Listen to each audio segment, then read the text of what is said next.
A very good morning, dear student. Welcome back again in today's class. So, in the previous class, we are discussed about some agriculture practice.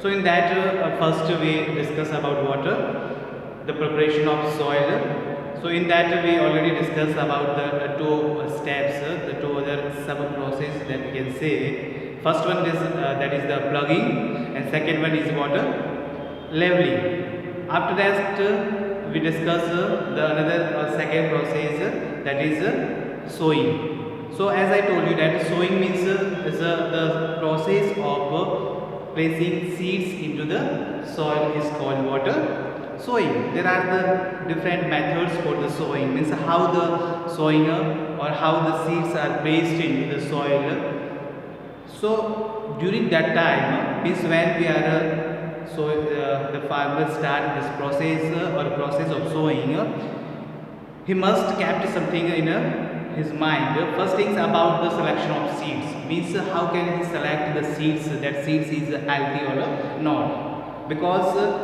the productions or the yield whatever we getting by this process, that is depends on the selection of seeds. Means if you are selecting the good quality of seeds, then what we are getting good crops or good yield. So for that simple I told you one experiment. And another thing about water, the seeds should be sown at the proper distance and depth. We already discussed the different process for the sowing. In that we discuss about the broadcasting, simply the sprinkle of seeds with the hands. Then we discuss about the seed drill, transplantation. So these are the the methods for water sowing. So now next in today's class we are going to discuss about some other process or other agricultural practices where are more important in the agricultural field or more important for the farmer. Means these are the things by which the farmer can produce large hill or large crop or in a beneficial way. So now in today's class we are going to discuss the other agriculture practice, that is what addition of manure and fertilizer. So another trace is about what addition of or adding of manure and fertilizer. As we all knows that the plant needs some specific nutrient, but when continually or on the same field we are continually grow the same kind of or we cultivate the same kind of crops, it use water, it use a particular nutrient from the soil. So that soil became the deficient. The nutrient that present in the soil that are utilized fast, rapidly utilized, continually utilized by the crops for their development and growth, and that soil become water deficient in a nutrient or that substance. So for that, to recharge, to increase the fertility of soil or to increase the quantity of nutrient in that soil which helpful for water for the development and growth of the plant, we add water manure. So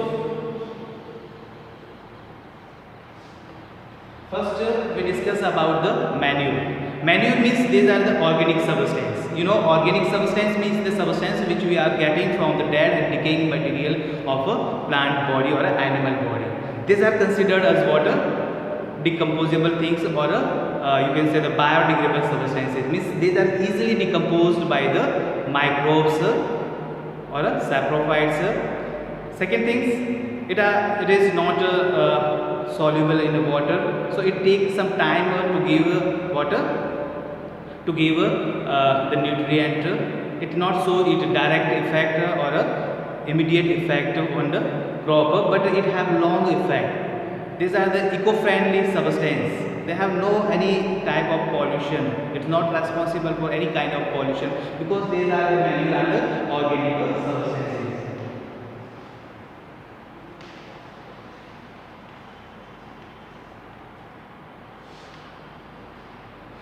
These organic substances. These are contain this manure contain very less amount of you can say the less amount of the nutrient for the plant, but the main thing is that it's not harmful for the water, for the crops or the plant. Another thing, the fertilizers.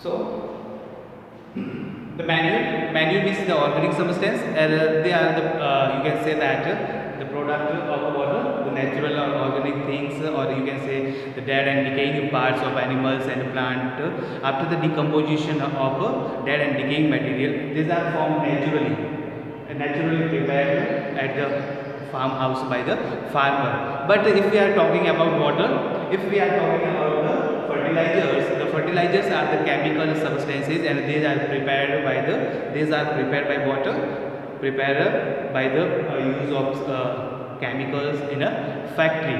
Now, organic substance.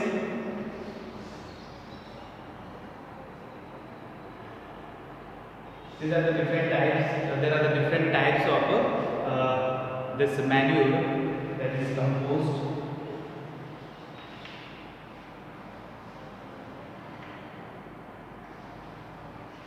vermicompost,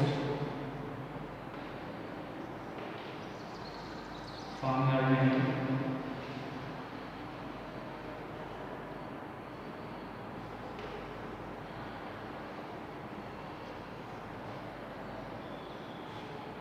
and this like NPK, urea, potash. So, if we are talking about the types of manure, there are the compost manure, vermicompost, farmyard manure, and a green manure. So, compost means, as you know about that, everybody know familiar with the decomposers or saprophytes. Decomposer means these are some microorganisms which act on water, some dead and decaying material, and that complex substance break down into the simple substance or molecules.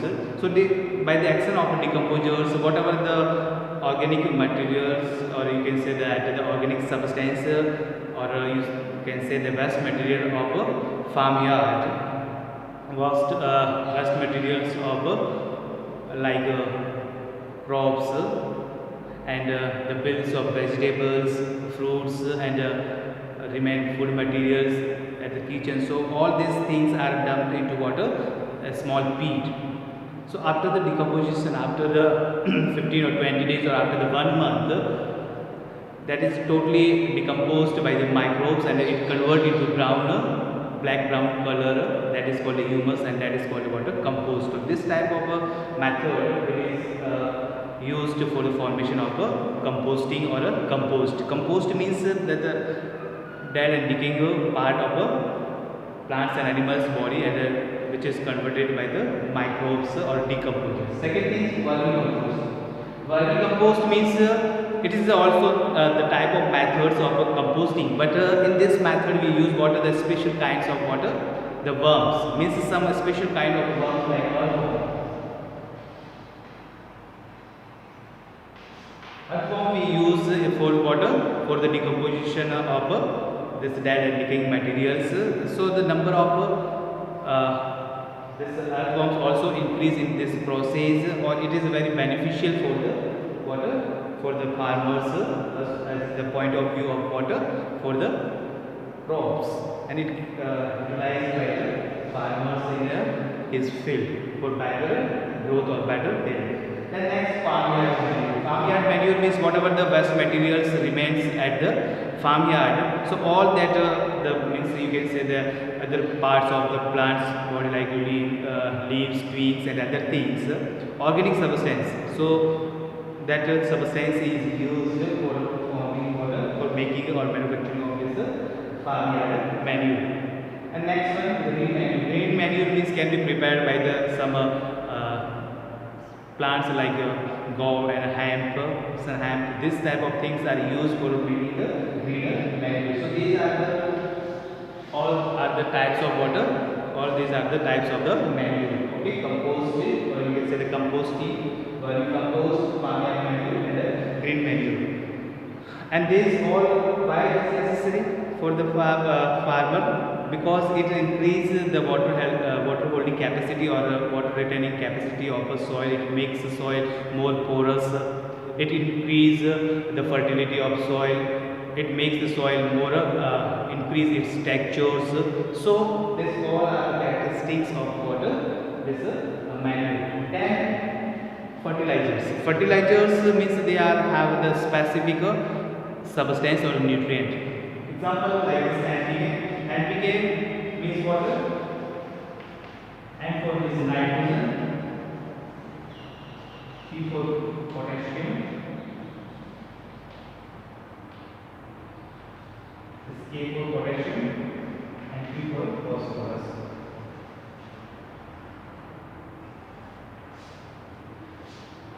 So means these are water. This the fertilizers are the specific in a nutrient, means it provides the specific nutrient to the plant for its growth and development. Now then, so these are the water. These are the methods for the increasing the fertility of a soil, or you can say that it increase the textures and the quality of a soil, which is useful for water, beneficial for development and better growth of plants and crops, and it gives good yield to the farmers. Now next we are talking about what are the different other way by which we can increase the fertility of a soil. So in that we discuss one process that is called water, that is the process of a field fallowing.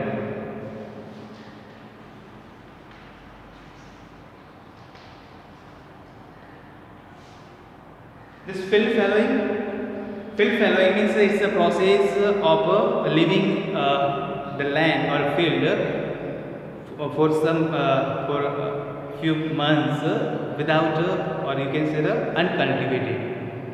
Means that land or the field is leave it without any cultivation. There will be no cultivations on that land. So sometimes when we leave that space or that patches of land or the field uncultivated, what happened? Ultimately, naturally the decomposition is of material or organic substance is taking place there, and it recharge or it can retain its fertility again, and we can utilize next time after the 2 or 3 or 4 months. So simply means you can leave it that field uncultivated for 2 or 3 months. So automatically, naturally, what the nutrients recharge in that soil or that field, and again we can utilize that field for water for the cultivation process. Next method is crop rotation.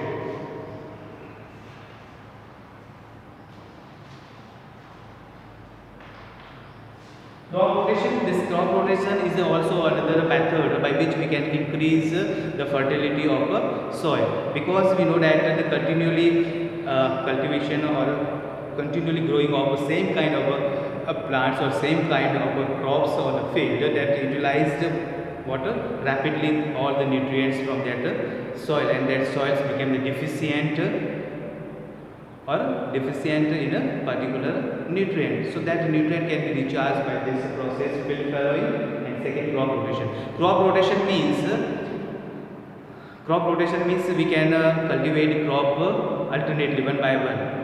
Means we can rotate crop one by one. Means we are not cultivating or continually the same kind of crops. We can or we should change with can change what the crop, and alternate options should be there. Means in between the crops we can use the any other type of crops. Suppose that if we are taking the wheat, so after wheat or after the mustard, in between that we can use another crops like leguminous plant, means all the pulses like grams, because they have the capacity to increase the fertility of soil, and they have the capability to fix the nitrogen and increase water the fertility of the soil. So now you can see at the page number 11 in your textbook, crop rotation. Instead of growing the same crop every season on the same field, means continually if we are cultivated same crops and on the same field, what happened, that became the deficient in the nutrient, which because particularly nutrient can be utilized every time by that crop. So different crops can be cultivated alternatively. Suppose that once now first if we are cultivated the wheat, then after we should go for the another crop like mustard and gram and any other type of crops, rice, maybe paddy. So means we can change one by one alternatively. So that helpful for the retaining the nutrient in the soil. The practice of growing the different crops in a different season. The practice of growing a different crops in a different season is known as what? Crop rotation. For example, leguminous crop means all the pulses which have the ability to fix the nitrogen in its roots. So can be alternatively sown between the two main cereals. Means in between the two main cereals we can use the another type of crops which can increase the soil fertility of soil. Now next the fodder crops. Fodder crops also we can use. Fodder crops means the crops which is cultivated for the water for the animals. Okay, for animals, for the food for the animals like barsins and clovers. These are the can be alternatively we can grow for increasing the fertility of soil. Now next here the page number 12, the one table is given in your textbook. Everybody you can see this one. These are the difference between the water, the manure and fertilizers. So now we can go through this all. Everybody see in your textbook. First the manure is the organic substance. I told you that these are the organic substance, but the fertilizers are mostly inorganic substance or the chemicals. Manure obtained from the waste of the plants and animals prepared naturally by the farmers. But other hand, if we are talking about the fertilizers, these are the manufactures in the factories by utilizing water, some chemicals artificially. Manures contain the number of nutrients but in a small amount. As I told you that this manure contains the various types of water nutrient but in a small amount. But fertilizers contain a specific nutrient. Suppose there is nitrogen, phosphorus and potassium like this. But these are in a water large quantity. Okay. Next one, the bulky manures are the bulky, require more space and difficult to the transport. Means some problem is utilizing in this manure is that it is not suitable for the transportation. It is content or it is utilized occupy the more space. It's a bulky space it occupies. But now this fertilizers are water. The concentrate, compact and require less space and easy for the transportation. Manures helps to remove the general deficiency.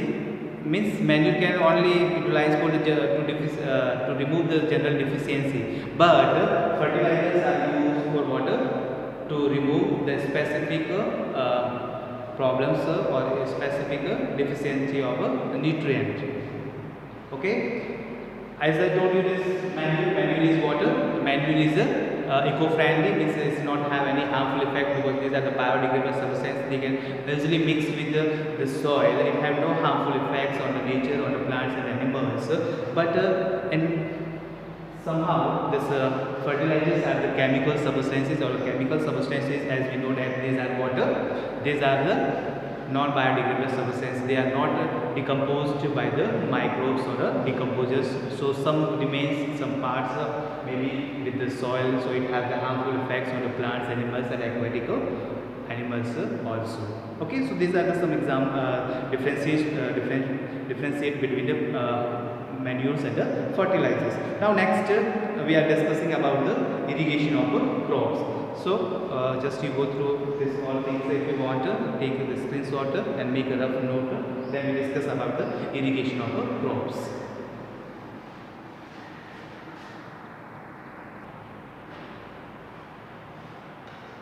So now, dear student, next we are going to discuss about water irrigation.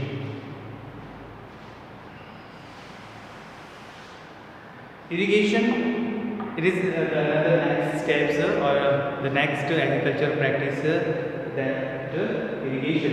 So irrigation means it's a way of water, giving water, artificially way of supplying water to the crops or a plant is called water irrigation. Naturally, the irrigation is done by the water, the rainwater, the monsoon.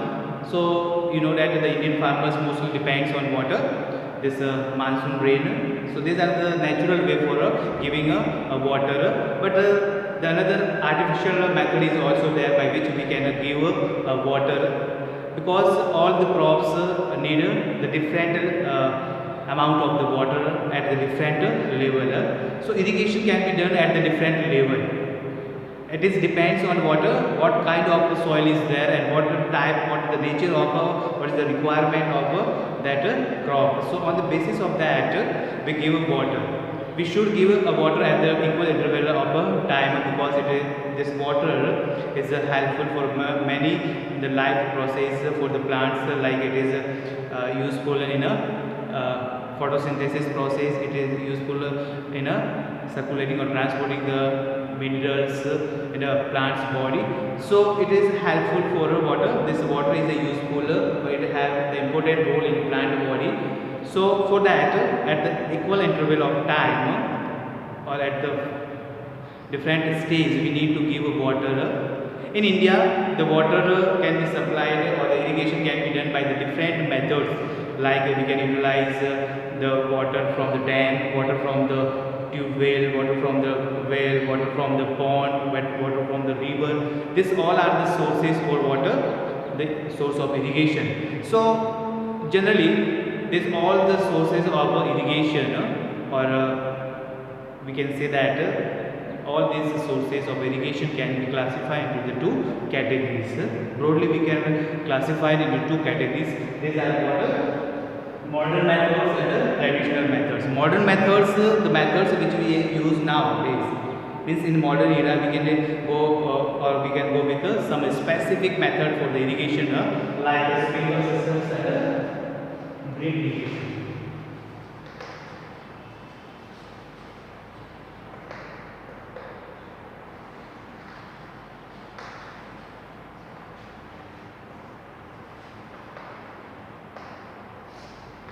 There are the two different methods for the in a modern methods. Drip irrigation.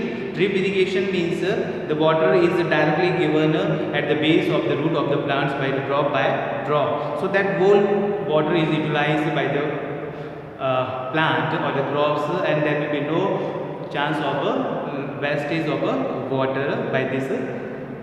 And this method is very easy and very less time consuming methods. There will be no use of much more human effort in this method. So it's beneficial for a farmer and for the crops also. Second method is sprinkler systems. Sprinkler systems means in this method, perpendicular pipe is there, perpendicular pipe is used, and at the top of that pipe we use water, the sprinkle or rotating nozzle is there. So by the pressure of water, that nozzle is water rotate, and by with the high pressure the water can be easily, we can say that spread all in a large area. So it just like you can say that artificial raining. So this method is also known as artificial raining, because in that what happened, at the top of the pipe there will be nozzle. So due to high pressure, that nozzles sprinkle water in the form of a sprinkle or in the form of rain. So this method mostly used by the farmers, because in a less amount or in a less amount of the water we can cultivate or irrigate the large area by this method. So these are considered as the modern method of irrigation. Now next, the traditional method. Traditional method means old method, which is followed by the from the ancient times by the old people or in a rural side areas, countryside areas. Now today, even also in today's time, also in some tribal areas, the people go with use this traditional methods like rahat, holi, mon, Jainam. So these are the old methods.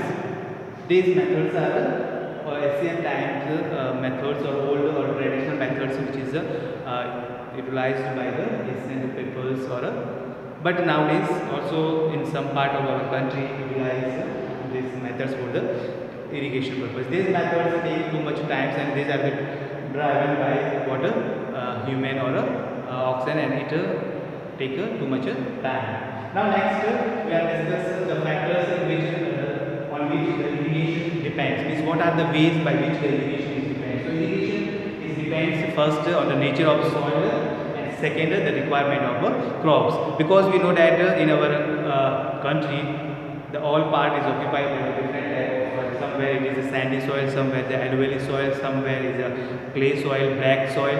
So the amount of water is depends on water, the nature of the soil. For example, sandy soil. That sandy soils became the more porous, much more porous is there, pores is there. So it water. It will use more water. It require more water. Means after the few days or 7 days or 10 days, we need to give water at the equal interval of time. But on the other hand, if we are talking about the clay soil, clay soil have the high water retaining capacity, water holding capacity. So once we give water to it can retain or it can hold the water for the long time period. So it requires the less amount of water. Now next, requirement of crops means what kind of crops we are going to cultivate. So that crop is also the main cause, means how or what amount of water or at what stage, what time period for the irrigation it can be done at the equal interval, and paddy or rice it requires a large amount of water. Stagnant water is necessary or needed for this type. So means it also depends. The irrigation is also depends on water. The water requirement of crops means which nature of crops, which type of crops we are cultivated or grown. So on the basis of that we can give water. So these are the two factors on which water irrigation depends. Okay. So in today's class I hope you it's enough. In this, if you have any doubt you can ask me. Okay. Thank you. Have a nice day.